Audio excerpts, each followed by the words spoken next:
de Ministerios Gente de Jesús, pastor de esta congregación, y gracias por asistir a este curso.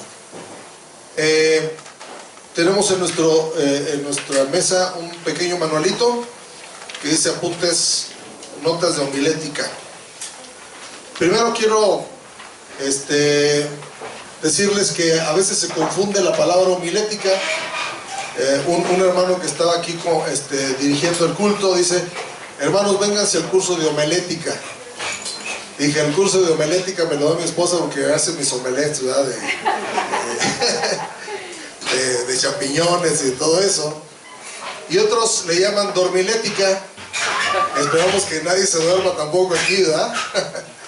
Y de eso se trata el curso, de poder hacer la exposición de tal grado que no se duerman, aunque siempre en las congregaciones no faltará quien se duerma, ¿verdad? Les decía a los hermanos que una ocasión estaba durmiendo un hermano en una iglesia y el pastor se molestó y le dice a un diácono: por favor, vaya a despertarme al hermano ese que está dormido.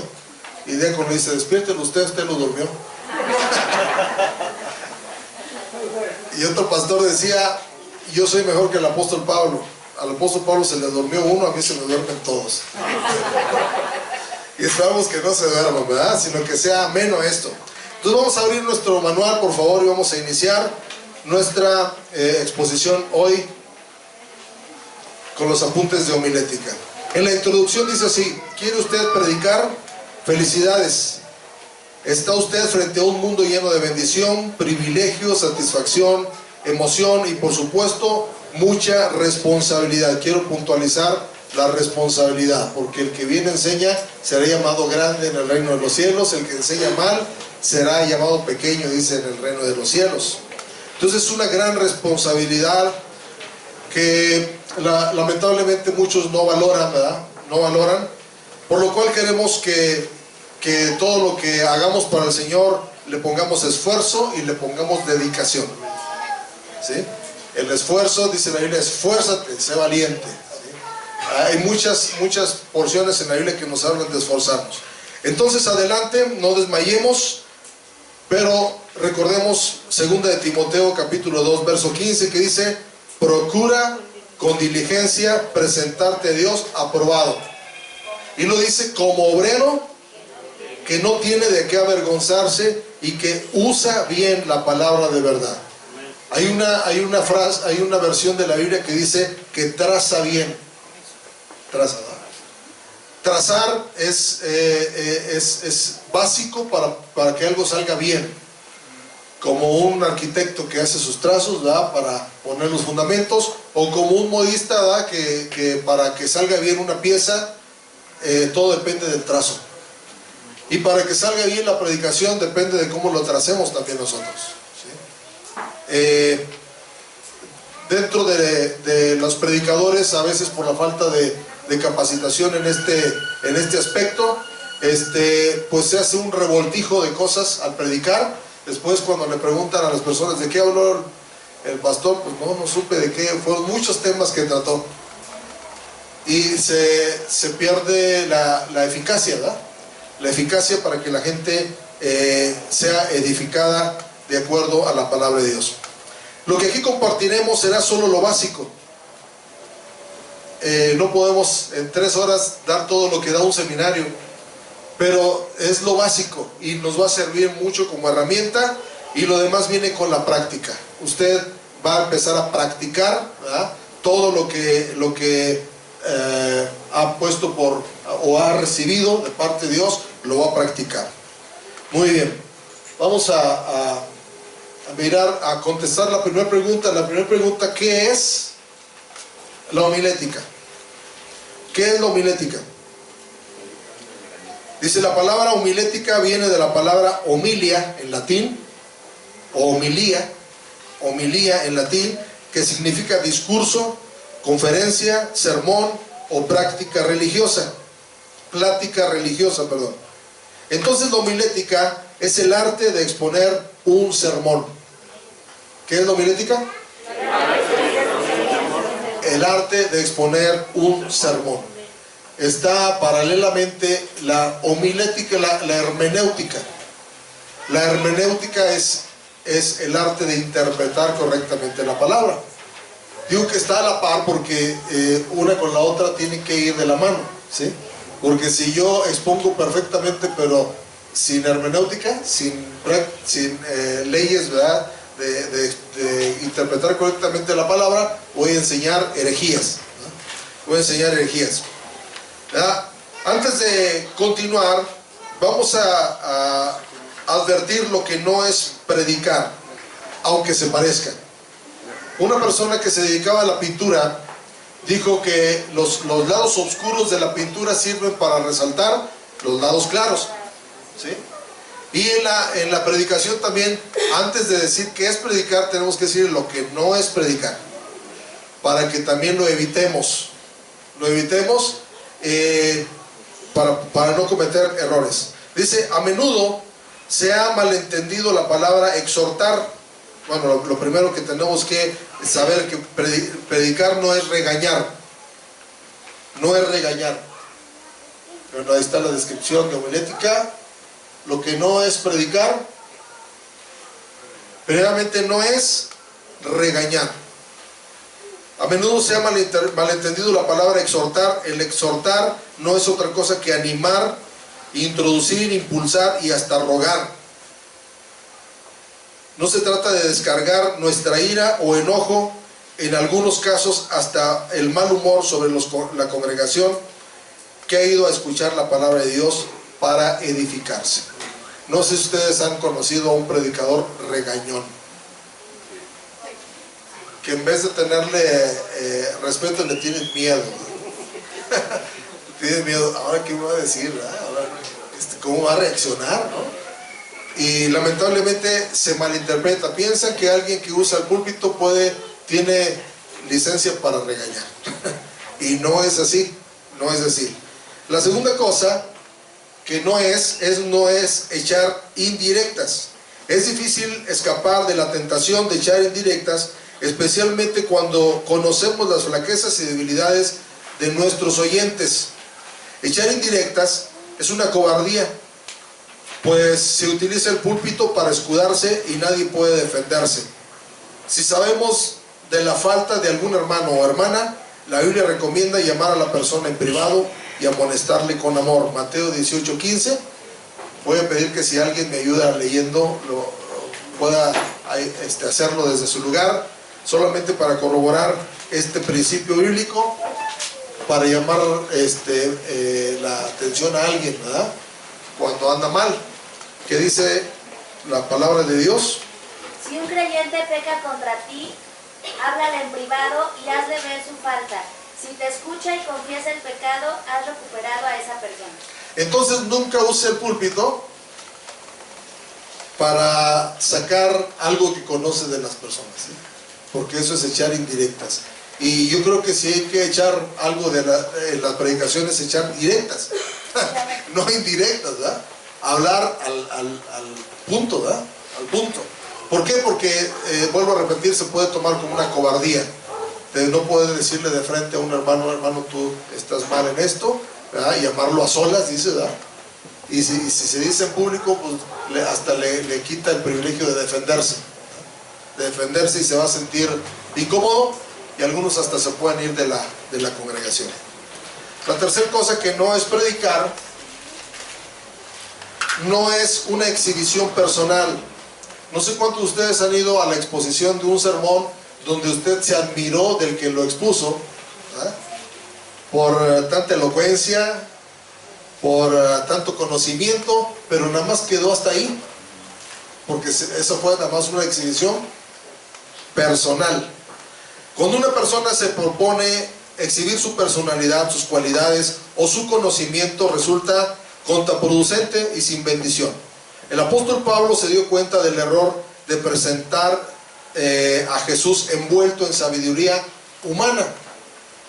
Estamos sabidos, ¿verdad?, de que hoy en día se usa mucho la psicología, el humanismo, la superación personal, todo eso dentro de la predicación, ¿verdad? Está envuelto el mensaje, y el apóstol Pablo advirtió de eso. Vamos a ver 1 Corintios 1:17 y después 1 Corintios 2:1.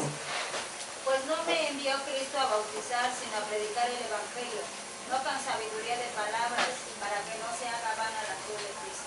Muy bien. Y luego recalca la importancia de no predicar con excelencia de palabras de humana sabiduría. 1 Corintios 2:1. Así que, hermanos, cuando fui a vosotros para anunciaros el testimonio de Dios, no fui con excelencia de palabras o de sabiduría. Entonces, sí podemos caer en la tentación a veces de decir, voy a pantallar a los hermanos, ¿verdad? Y usamos a veces palabras que ni la gente ni entiende, ¿verdad? Entiende. Yo creo que la predicación debe de ser lo más sencilla posible, porque, bueno, tenemos gente de todos los niveles intelectuales, ¿verdad? Y si es más sencilla, lo entienden hasta los niños. Y dice la Biblia, te alabo, Padre, porque escondiste estas cosas de los sabios y los revelaste a los niños. Entonces nuestro mensaje debe ser entendible para un niño. Si lo entendió un niño, lo van a entender todos. ¿Sí? Pero si lo queremos hacer muy elocuente, solamente para impresionar, podemos caer en un error, y eso no es predicar, porque no estoy predicando a Cristo, me estoy predicando a mí mismo, ¿verdad? Sí. A mí mismo, y trae, mucha gente se impresiona a decir, ¡ay, la persona, ¿verdad? ¿Cómo habla? ¿Sí? Habla muy bonito, pero además habló bonito. Acuérdense que hay mensajes que llegan nada más a la mente, no llegan al corazón. Y si llegan a la mente, se cumplió el objetivo a medias, ¿verdad? A medias. Entonces, predicar no es una exhibición personal. La cuarta cosa, dice que predicar no es divertir o entretener. También estamos frente a ese extremo, ¿verdad? No quiero decir con esto que el predicador debe subir al púlpito con aspecto fúnebre o enojado, pero tampoco se debe de llegar al extremo de servir de espectáculo. Recordemos que la gente que llega a escuchar la palabra de Dios, llegan con necesidad de paz, de amor, o tal vez con inquietudes y temores, dice, encadenados a vicios y supersticiones, y vienen tal vez a ese último y seguro recurso que es Jesucristo. Entonces miremos como que la gente no viene a que lo entretengan, ¿no? Viene por falta de paz, por falta de amor, por falta de Cristo en su vida. Escuché la ilustración de un hombre que llegó a una iglesia y dice, estaba hablando con el pastor y le dice, ¿sabe qué, pastor? Pues es que yo no soy feliz. Ah, pues mire, tal vez si usted tuviera dinero, ¿no? Fuera feliz. No, dinero lo tengo. No, pues tal vez si usted tuviera bienes, propiedades, las tengo. Y así le empezó a mencionar muchas cosas, ¿verdad? Que entre comillas representan la felicidad.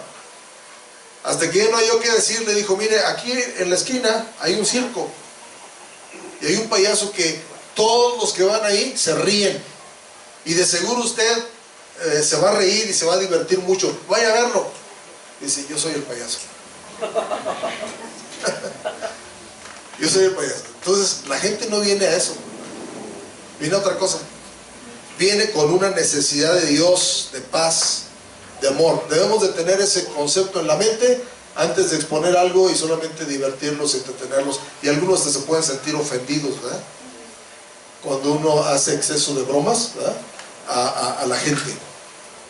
Más adelante vamos a mirar un poquito de cómo introducir una ilustración en una predicación y que vaya acorde con el mensaje, porque a veces nada más lo dice uno sin tener, está fuera de contexto, ¿verdad? Muy bien.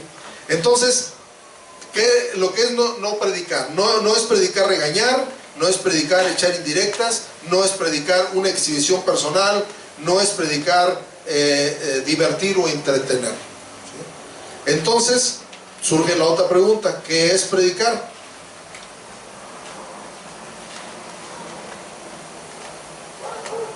Entonces, ¿qué es predicar? Lo primero que es predicar, dice que es comunicar la palabra de Dios, no suposiciones. En nuestra exposición tenemos que estar bien seguros que la Biblia dice lo que estoy diciendo. Si usted dice, yo me imagino, probablemente sucedió así, son suposiciones.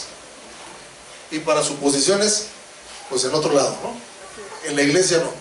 Tiene que ser palabra veraz, ¿sí? Veraz. Comunicar la palabra de Dios, no mi palabra ni lo que yo creo. Tenemos también mucha tentación en eso, porque hay detalles en la Biblia que nosotros nos imaginamos y a veces los expresamos como una realidad. Escuché una vez a un predicador hablar de Job, y la Biblia dice de Job que tenía 4 características. ¿Cuáles eran? Perfecto, recto, temeroso de Dios y apartado del mal. Es lo que dice Dios de Job. Pero el predicador dice, pero yo creo que Job le falló algo, hermanos. Le falló su relación con su esposa, porque su esposa le dijo, ya reniega de Dios y muérete. Eso se supuso él, pero no nos dice la Biblia. Y a veces el cuadro que vemos no siempre nos habla de la realidad. Por ejemplo, hay gente que piensa que cuando un hijo sale rebelde tienen toda la culpa los padres, y no siempre es así. ¿Recuerdan al hijo pródigo? Tenía un excelente padre. Y en las congregaciones a veces tienen excelentes pastores y aún así se va la gente, ¿no? Tienen todo, ¿eh? Entonces o sea que la regla se rompe, ¿verdad? En algunos casos. Entonces, si la Biblia no nos decía que Job tuvo problemas con su esposa o no la atendió correctamente, ¿verdad? Nosotros no tenemos por qué suponerlo. Lo que yo tengo que decir es lo que dice Dios de Job, que era recto, perfecto, temeroso de Dios y apartado del mal. Lo segundo que es predicar es anunciar buenas nuevas, no condenación. Estamos muy expuestos también a espantar a la gente, ¿verdad?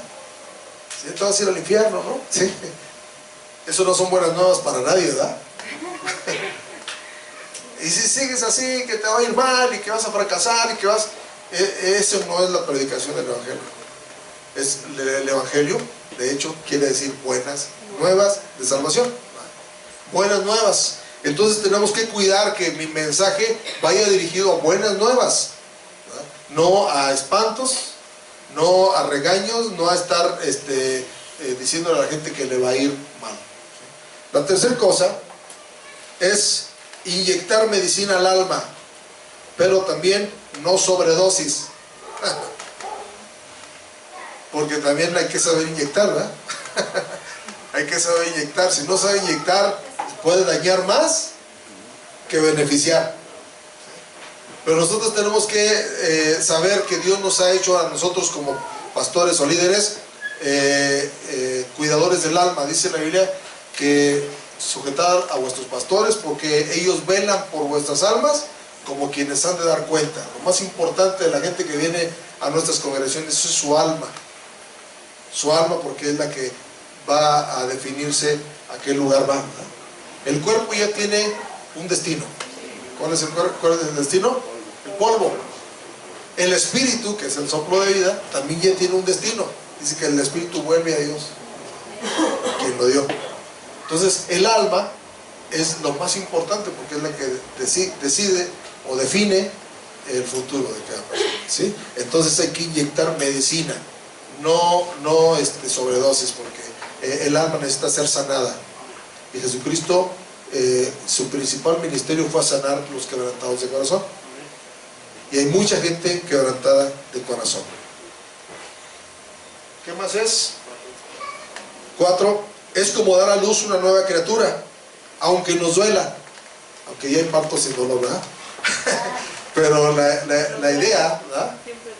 Va a haber un dolor después o antes, ¿verdad? Decía el apóstol Pablo que él sufría dolores de parto para que Cristo sea formado en ustedes, decía, ¿verdad?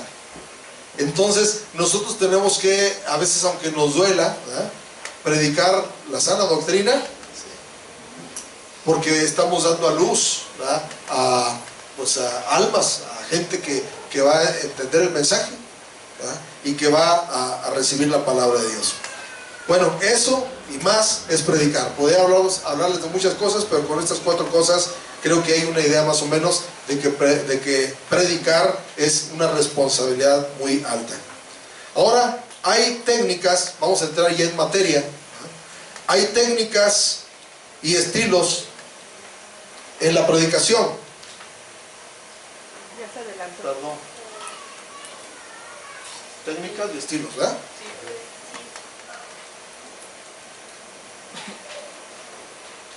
El primer estilo o técnica es el sermón leído. Ese sermón se usó por mucho tiempo. Es más, hay gente que tiene ya su libro de sermones para todo el año, ¿verdad? Como el misario en la iglesia católica, ¿no? Y ya nada más ven, ya ni preparan nada, ¿verdad? Ya tienen su sermón y dice, ahora vamos a hablar de esto, y empiezan y lo leen, y eso a la larga puede ser aburrido. Entonces, si se trata nada más de leer, pues que la gente lea en su casa, ¿verdad? Que la gente lea en su casa. Pero nosotros podemos ir un poquito más allá. El otro tipo de sermón o técnicas o estilos de predicación es el sermón memorizado. El sermón memorizado. Y para que uno predique un sermón memorizado tiene que tener muy buena memoria. Muy buena memoria. ¿Alguien de ustedes la tiene? Decía un amigo que una pluma corriente es mejor que una mente fina. Porque ahí anotando ya no se me va a olvidar, ¿verdad? Pero tener, ¿verdad?, un sermón totalmente grabado en la memoria está complicado. Algunos lo intentan, ¿sí? Pero a veces dicen, híjole, iba a decir esto, iba a decir lo otro. Se le fue, ¿verdad? El tercer estilo o técnica es el sermón improvisado. Y yo le llamo el sermón de flojos, porque no quieren investigar. No quieren... yo improviso, ¿de qué se trata? A ver, denme un tema. El otro día fui a una reunión y el que iba a compartir dijo, a ver, díganme un tema. Y alguien dijo un tema. Dice, de eso voy a hablar. O sea, ni iba preparado de nada, ¿verdad? Es que yo soy muy capacitado y en cualquier tema, para que vean que yo cualquier tema lo domino. Ya se dio la manifestación de querer predicarse a sí mismo, ¿no? Este sermón improvisado, dice, nos hace sentirnos inseguros. No sé si ustedes como predicadores les han pedido alguna vez que compartan de improviso, ¿verdad? Llega a algún lugar y dice, a ver, compártanos algo. ¿Cómo se siente uno? Ay, tengo muchas cosas, pero... ¿Cuál de todas? Entonces nos va a hacer sentirnos muy inseguros. Y el estilo y técnica que vamos a usar o que vamos a estudiar se llama el sermón bosquejado. Dice que este es el más práctico, ¿verdad?, y que nos ocuparemos en este curso, el sermón bosquejado. Gloria a Cristo. Volteamos nuestra hojita y dice, entonces nosotros nos ocuparemos del sermón bosquejado. Este es el tipo de sermón más usado, el más común, el más popular, porque en el sermón bosquejado se lleva un orden y se notará que somos organizados, y además no hay que escribir mucho, solo los puntos claves, y no hay que memorizar grandes porciones o proporciones. En el sermón bosquejado dice, es como si tuviéramos delante de nosotros el plano, un trazo que nos va guiando, ¿no? Entonces, hoy vamos a estudiar el sermón bosquejado. Pero la otra pregunta es, ¿qué es un bosquejo? ¿Qué es un bosquejo? Vamos a leerlo todos juntos. ¿Qué dice?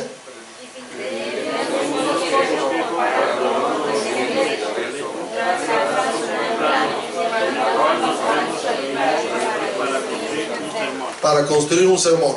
Entonces, el bosquejo es un esqueleto, un trazo o un plano que nos va a ir dirigiendo para construir un sermón. Vamos a mirar entonces las partes de este bosquejo, ¿verdad? Partes de este bosquejo. Lo primero en un bosquejo es el tema. ¿Qué es lo primero? El tema es de lo que queremos hablar, por ejemplo, de la oración, de la familia, del discipulado, de la juventud, y ahí le puedo añadir infinidad de temas, miles de temas que hay de los cuales hablar. Entonces primero, si usted quiere ser un bosquejo, primero piense en el tema. En el tema. Y lo que sigue inmediatamente es el título. El título.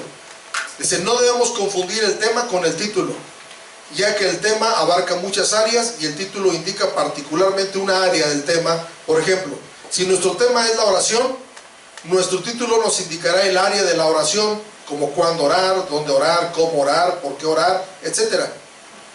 El título debe ser atractivo para despertar la atención e intrigar al oyente. Podemos usar frases bíblicas, frases paradójicas y de una manera sintética, es decir, expresando la idea del mensaje. Cuando usted va a ver una película, ¿qué le llamó la atención? El título. El título. A veces el título no tiene nada que ver con la película, pero ya lo capturó, ¿verdad? Capturó la atención. Si usted logra poner un título que sea atractivo para la gente va a estar alerta a todo lo demás que sigue. Todo lo demás que sigue. Entonces, es muy importante el título. Para un libro, para una película, ¿verdad? Y es muy importante el título. Para un programa de televisión también, ¿verdad? Nada más con el título ya la gente dice, está bueno, ¿no? Despierta la atención de la gente. Entonces, el título es diferente del tema. El título nos habla de ¿qué? Del área individual del tema general, ¿sí? La tercera cosa es la introducción. Aquí comienza el sermón. La introducción lleva como fin ganarse la atención del auditorio. Si desde un principio no se gana la atención de la gente, no lo logrará después. Hay diversas maneras de introducirse. Algunos se introducen con alguna pregunta, ¿sí? Algunos se introducen con alguna ilustración. Otros se introducen con una anécdota que es una vivencia personal o ajena. Otros se introducen con una adivinanza bíblica, porque también hay adivinanzas bíblicas, ¿no? Adivinanzas cristianas. Entonces, aquí vemos que la introducción es muy importante, porque usted ya metió a la gente en el tema, con la introducción. Más adelante vamos a ver cómo hacer la introducción. La cuarta cosa de un bosquejo es la presentación. Se le conoce también como exposición, es la parte más larga del sermón. Ha llegado el momento de explicar el pasaje bíblico.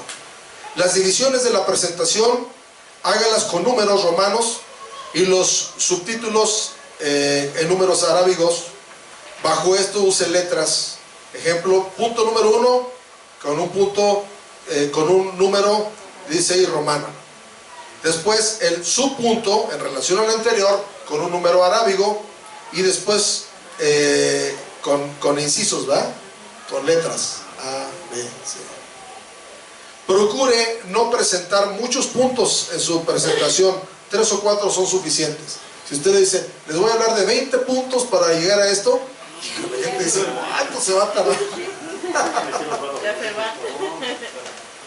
Los espanta ya uno de entrada, ¿verdad?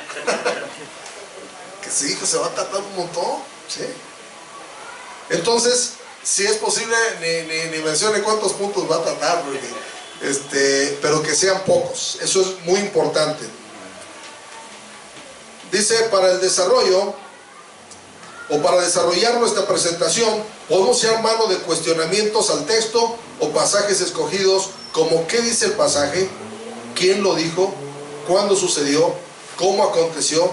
¿Por qué sucedió? O tal vez con preguntas como ¿qué doctrina expresa? O qué tipología presenta, etcétera. Sí entendemos qué es la tipología, ¿verdad? ¿Sí?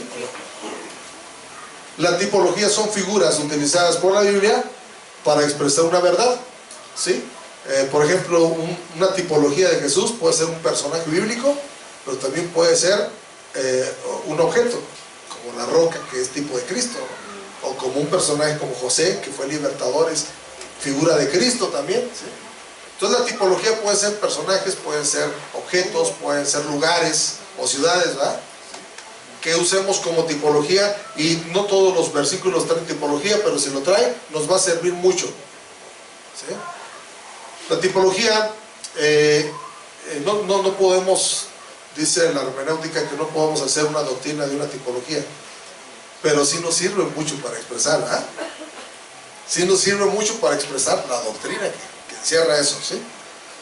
Entonces, todas estas preguntas nos van a ayudar en la presentación, ¿sí?, para que uno enriquezca su bosquejo. Dice que es la parte más larga, ¿sí?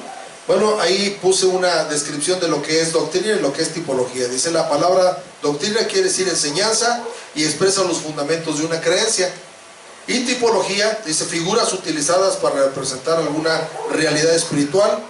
Pueden ser personajes, objetos, lugares o instituciones rituales de los judíos. Todo eso simplemente nos enseña para ilustrar. Y lo último del bosquejo, o las dos cosas últimas, es la aplicación y la culminación, que le llamamos también llamamiento. El llamamiento. Esta es la parte más importante del sermón. Si usted empieza bien, explica bien, pero no hace ninguna aplicación, de nada servirá. Haz de cuenta que usted le recomiendan un medicamento, ¿verdad?, y le dicen todos los beneficios del medicamento, y le dicen la eficacia que ha tenido en otros lugares, pero nunca se lo aplica. Todo lo que supo no le va a ayudar, ¿verdad? O nada más con saber se va a beneficiar. No, ¿verdad? Ojalá que así fuera, pero no es así. Así es en el sermón. Si no lo aplicamos, a nadie le va a beneficiar, aunque hayan escuchado algo muy importante, ¿verdad? Muy bien. Aquí es donde confronta a la persona con el mensaje que usted ha dado. Sobre todo cuando usamos personajes de historias bíblicas, donde hablamos de personajes como Moisés, Daniel, Pablo, Pedro, el carcelero de Filipos, etc. La gente podrá preguntarse, ¿a mí qué me importa lo que le pasó a estos hombres? ¿verdad? Pero cuando usted aplica, es como si dijera, lo que ellos dijeron, te lo dicen a ti también. Lo que les pasó a ellos, te puede pasar a ti también. Como ellos triunfaron, también tú puedes. Ahí está la aplicación, ¿verdad? Ahí está la aplicación. Alguien comparó, y con mucha razón, que tanto la introducción como la aplicación y culminación son como el despegue y el aterrizar de un avión. Dice, este tiempo en la mayoría de los casos es breve en relación con el tiempo del vuelo. El ascender y descender en la pista exige al piloto mayor atención. Debe hacerlo suave, muy suave, no tan bruscamente. El problema de algunos es que ya levantando el vuelo no sabemos cómo aterrizar hasta que se agota el combustible. Es decir, ya no sé qué decir. ¿Y qué pasa? Se cae el avión. Terminó mal, y también que iba. Así que hermano predicador, antes de la estocada final, dice, apunte bien, sin titubear, con mano firme, ya va llegando a la meta, cuide de no cometer un error. Entonces usted y yo tenemos que saber que la introducción, que es el despegue, como el llamamiento, que es el aterrizaje, son de suma importancia para que sea un vuelo exitoso, para que sea una predicación también exitosa. Entonces dice ahí, procure que la aplicación sea personal, póngase en el lugar del oyente, que sea persuasiva, no obligue, pero vamos a traerlos, ¿verdad? Directa. Dice, vaya al grano sin tantos rodeos, y también apremiante. Esto es cosa de vida o de muerte.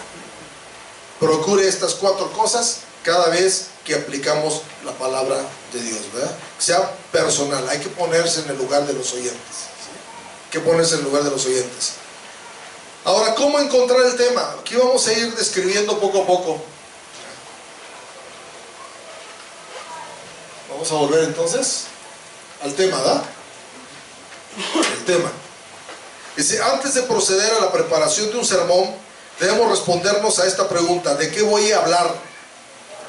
Mientras el predicador no pueda contestar a esta pregunta, no debe seguir adelante. El tema debe ser la contestación exacta a la pregunta: ¿de qué voy a hablar? Nunca debe escoger el tema por ser bonito o porque suene bien, sino que debe expresar el objeto que el sermón persigue. Todo predicador debe preguntarse: ¿por qué voy a hablar de este tema? ¿Qué fin deseo lograr? El mensaje debe de venir como una inspiración especial de Dios, porque los predicadores pedimos a Dios en oración el mensaje para los oyentes. Pero Dios usa maneras diversas para ayudarnos a encontrar inspiración para el tema de un mensaje. Veamos algunas fuentes de inspiración. Yo quiero detenerme tantito aquí, hermanos. Quiero detenerme tantito aquí porque a veces escogemos un tema sin que tenga que ver nada con mi audiencia, con la gente que voy a predicar, ¿verdad? Solamente por decir que era un tema bonito, ¿verdad?, que se me ocurrió. Y hablamos del tema, ¿verdad?, con mucha ligereza, y solamente a ver, pero ya el que le caiga el saco que se lo ponga, ¿no? Pero dijimos aquí que el predicador debe de pedir a Dios en oración. No sé usted, yo voy a hablar por mí, pero yo nunca he oído la voz de Dios audible. Tal vez usted sí, tal vez usted sea más sensible en eso. Entonces, yo nunca he recibido de parte de Dios decir: Oseas, habla de este tema. No lo he hecho. Pero si usted tiene esa habilidad, pues gloria a Dios, ¿no? Gloria a Dios. Pero quiere decirles que no nos pasa a muchos, ¿no? No nos pasa a muchos. Entonces hay que ir a varias cosas. A ver si los tengo por aquí. No sé si. Sí, ¿verdad? Ahí está el tema. ¿Cómo encontrar el tema? Lo primero, dice ahí: reflexionando sobre las necesidades espirituales de sus oyentes. Si usted es pastor, si usted ya conoce su congregación, sabe de las necesidades que hay en la congregación y qué tema les puede ayudar. Yo regularmente me inclino por temas prácticos, porque hay gente que le gusta enseñar mucho de escatología, cosas del futuro, y sí les sirven como información, pero para el momento como que no los ayuda mucho, ¿verdad? Salen al contrario, salen pensando en el mañana, en el futuro, pero la necesidad inmediata como que no la suplen mucho. Hay que pensar en temas que sean prácticas y que sirvan para suplir alguna necesidad de los oyentes. La segunda cosa en la que se puede apoyar uno para encontrar un tema es en las lecturas devocionales de la Biblia. Creo, y bueno, por fe lo digo, que todos nosotros tenemos una vida devocional. Amén. Es decir, cada mañana nos encontramos con Dios, leemos algo de la Biblia, oramos y lo aplicamos a nuestra vida. Por ese tiempo devocional Dios nos puede indicar: este tema es bueno. ¿Sí? Dios nos puede dar un tema y hasta se emociona uno porque si ya tengo para el domingo. ¿Sí? Entonces, en las lecturas devocionales. La tercera cosa, leyendo sermones de otros predicadores. Ay, hermano, no, eso no es ser original. Hay algunos que pelean eso, pero dígame usted, ¿quién es original? Levante la mano que sea original. Si no lo tomamos del apóstol Pablo, lo tomamos del apóstol Juan, pero no somos originales. Entonces, tomarlo de algún otro siervo también no tiene nada de pecado, ¿verdad? No tiene nada de malo. Nosotros podemos ser inspirados para predicar algo leyendo sermones o escuchando sermones de otros predicadores. No se quiera creer muy original, ¿eh? Es que yo no hago por original. Es más, algunos hasta rechazan los recalentados. Pero vamos a pensar en la comida. ¿Qué sabe más rico, el recalentado o el original? Cuando usted ya tiene un sermón que ha predicado, su recalentado debe ser mejor. Exacto, ya lo va a condimentar más, ¿verdad? Lo va a perfeccionar. Entonces tampoco es malo eso. Pero también podemos sacar un tema de las visitas personales o pastorales que hacemos. Ya sea de la plática con un amigo, ya sea que fuimos a visitar una familia en problemas, no sé, ¿verdad? De esa visita también se puede sacar un tema. Dice, yo necesito hablar de esto porque como ellos están así, pueden haber muchos también. Entonces ahí se puede inspirar uno para pensar en un tema. La otra cosa es en la consideración de las cosas que le rodean. Me refiero al ambiente, me refiero a la política, me refiero a la vida religiosa, a todo lo que nos rodea, ¿verdad? De ahí puedes sacar un tema. Ahora que estamos viviendo situaciones climatológicas y naturales, ¿verdad?, tremendas, como terremotos y todo eso, puedes sacar un tema de ahí, ¿verdad? O la violencia, los secuestros y todo eso. Lo que nos rodea. Temas tan actuales como ahora, ¿verdad?, la relación entre gentes del mismo sexo, el aborto, son cosas que oímos, ¿verdad?, y que nos retroalimentan y que uno puede sacar un tema también de todas las cosas que nos rodean. Y bueno, esto lo dejé al último, pero es tal vez lo más importante, que es pedirle a Dios en oración, ¿verdad? Pedirle a Dios en oración. ¿Por qué lo dejé al último? Porque digo que a veces no somos muy hábiles para escuchar la voz de Dios. Escucharla audible. La escuchamos de muchas maneras. Yo sí he escuchado la voz de Dios a través de otro predicador, a través de mi esposa, a través de mis hijos, a través de hermanos de la iglesia, ¿verdad?, que nos dicen algo y dicen, pues es Dios diciéndome, ¿verdad? Yo lo tomo así. Pero el hacerlo como algo ya, voy a predicar, sí, Señor, ¿qué tema me vas a dar? Como que no se nos da mucho, ¿no? Pero sí hay que orar, de todas maneras. Ya que nos hable audiblemente o nos hable a través de otras circunstancias, ¿verdad? Muy bien. ¿Hasta ahí habrá alguna pregunta, algún comentario, hermanos? ¿No? Muy bien. Vamos a ver los tipos de sermones bosquejados. Tipos de sermones bosquejados. Antes de pasar a los sermones bosquejados, tenemos una sección que dice observaciones, ¿verdad? ¿Sí dice observaciones? ¿Ya lo ubicaron? Estas observaciones son las siguientes. Debemos de tener en cuenta nuestros temas anteriores para evitar la repetición, porque hay hermanos en la iglesia que se graban los mensajes y entonces llega y dice, eso ya lo dijo. Y ya sé de qué va a hablar, dice. Que lo repite uno. Entonces debe tomar en consideración los temas anteriores. ¿Qué tema ya di? La segunda es, debemos procurar que nuestro tema sea atractivo para despertar el interés de los oyentes. La tercera consideración es, una vez teniendo el tema, dedique tiempo para pensar en el título. Los editores de libros y los productores de películas ponen mucho cuidado en el título de sus libros y películas, porque de ello depende el éxito o el fracaso en el interés de la gente. Entonces, esas tres consideraciones, tómenlas muy en cuenta en cómo encontrar el tema. Muy bien. Vamos a mirar los sermones textuales. Diversos tipos de sermones bosquejados. Primero, el sermón textual.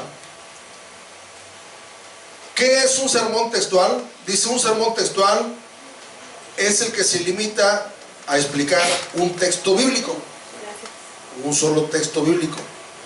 Quizás esta sea la forma más fácil para preparar un sermón, porque hay muchos textos que vienen con un orden lógico y ordenado. Vamos a ver un ejemplo. Primera de Timoteo 1:15, abran todas sus Biblias ahí, por favor, y vamos a ver cómo ese solo versículo está ya explicado. Primera de Timoteo 1:15. Dice así, Primera de Timoteo 1:15. ¿Ya lo tienen? ¿Alguien lo lee? Palabra fiel y digna de ser recibida por todos, que Cristo Jesús vino al mundo para salvar a los pecadores, de los cuales yo soy el primero. Amén. Está prácticamente bosquejado ya este texto. Primero, el tema. ¿Cuál es el tema general de este texto? El tema es evangelismo. Solo por poner un ejemplo, usted puede encontrar otro tema, ¿verdad? Pero el tema general, porque habla de la palabra que es digno de recibir, ¿verdad? El evangelio. Entonces podemos decir que el tema general puede ser el evangelismo. Solo dice ahí por poner un ejemplo. Después, el título. ¿Cuál es el título? Según este versículo dice, puede ponerle usted el mensaje fiel, buenas noticias para todos, o otro tema, título que se le ocurra. Palabra fiel, y luego dice de ser recibida por todos, es decir, buenas noticias para todos. Ya prácticamente está definido también el título. La tercera cosa, la introducción. La introducción, perdón.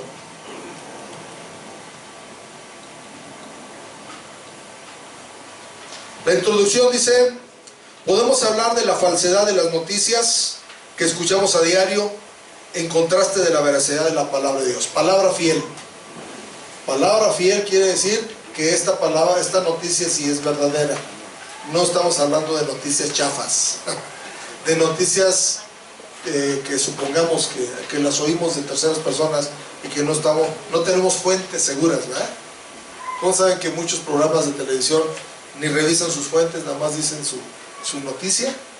Y la gente no sabe si viene de una fuente fidedigna o viene de una fuente falsa. Estaba oyendo cifras alarmantes, ¿verdad? Que las noticias falsas se hablan, por decirlo, se proclaman en comparación con las noticias verdaderas hasta en un 80% más. Hasta un 80% más, imagínense. Hablando de cuestiones de internet, ¿cuántos alguna vez se han metido en algún tema en el internet? ¿Cuántas opiniones hay? ¿Cómo qué tanto creíble será el internet? Pónganle un porcentaje. 1, 10. Ya nos vimos muy grandes, ¿verdad? Muy grandes. Entonces, podemos hablar que la palabra de Dios es una noticia que sí tiene veracidad. Que la palabra de Dios tiene veracidad. Y vamos a ver ahora la presentación. La presentación del bosquejo de este solo versículo. Está en 5 puntos. Primero, palabra fiel. Exponga los motivos para creer en la palabra escrita. Segunda, digno de ser recibido por todos. Todos necesitamos salvación. Tercero, que Cristo Jesús vino al mundo. Cristo fue el elegido de Dios para venir a este mundo. Cuarto, para salvar a los pecadores. Hablamos del propósito de la venida de Jesús, que fue salvar a los pecadores. 5, de los cuales yo soy el primero. A mí me es el primero que me interesa esa buena noticia. Es lo que está diciendo el apóstol Pablo. No que él primero recibió salvación, ¿no? Sino que él es el más interesado. Dice, yo soy el que más la necesito. Porque a veces aplicar la palabra a uno, ¿verdad? La gente dice, bueno, si lo necesita, pero yo también lo necesito. Porque si decimos, no, ustedes son los que necesitan, yo no, está mal, ¿verdad? Está mal. Entonces, la aplicación aquí, la culminación, dice, confronte al oyente a reconocer su pecado e invítele a recibir salvación por medio de Jesucristo. ¿Está sencillo el bosquejo? ¿Y está respaldado en todo el texto? Este se le llama el mensaje textual. Y así hay muchos textos. En la última sesión vamos a hacer algunos ejercicios para que usted pueda practicar, ¿verdad? Practicar. El sermón textual. Ahora vamos a ver otro tipo de sermón que se llama el sermón textual temático.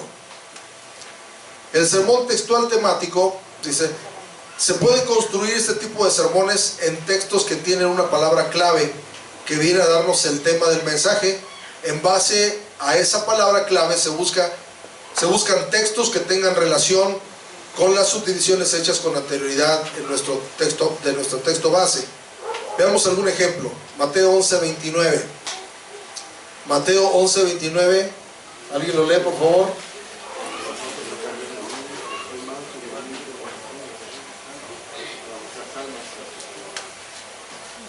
Mateo 11:29 dice, todos unidos, ¿lo leemos? Y aprended de mí, que soy manso y humilde de corazón, y haréis descanso para vuestras almas. ¿Cuál es el tema de ahí? El yugo. El yugo es el que hace la diferencia. Obviamente la consecuencia es el descanso, ¿no? Pero el tema es llevad mi yugo. ¿Qué es un yugo? Es el instrumento de trabajo que se le pone arriba de los animales para arar la tierra.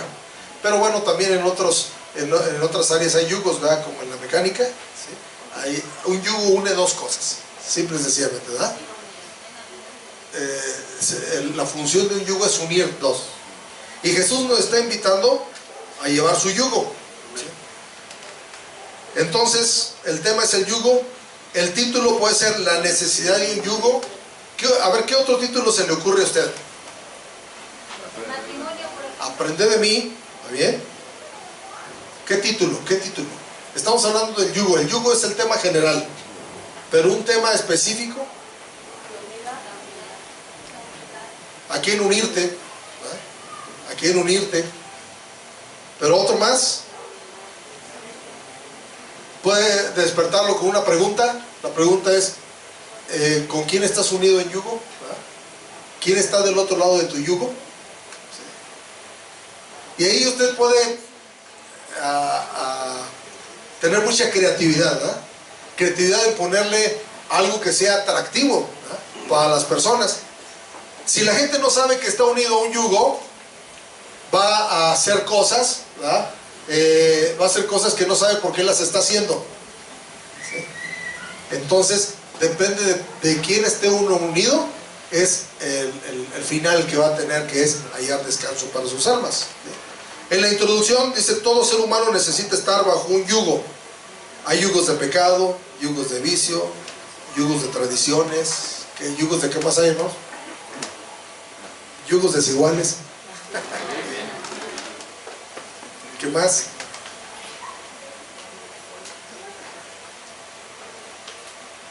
¿Nada más? ¿Ah? Disfuncionales. Cosas disfuncionales a las que está uno unido, ¿verdad?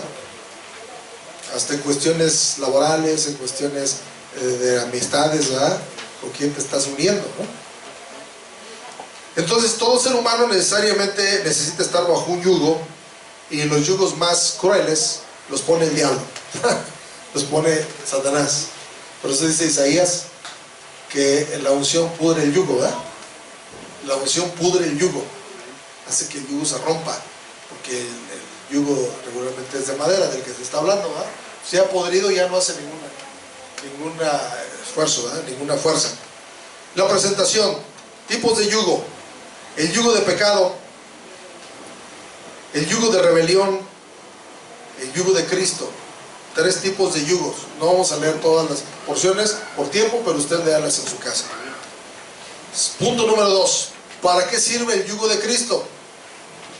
Según el texto, ¿para qué nos sirve? Para aprender. Dice, y aprender.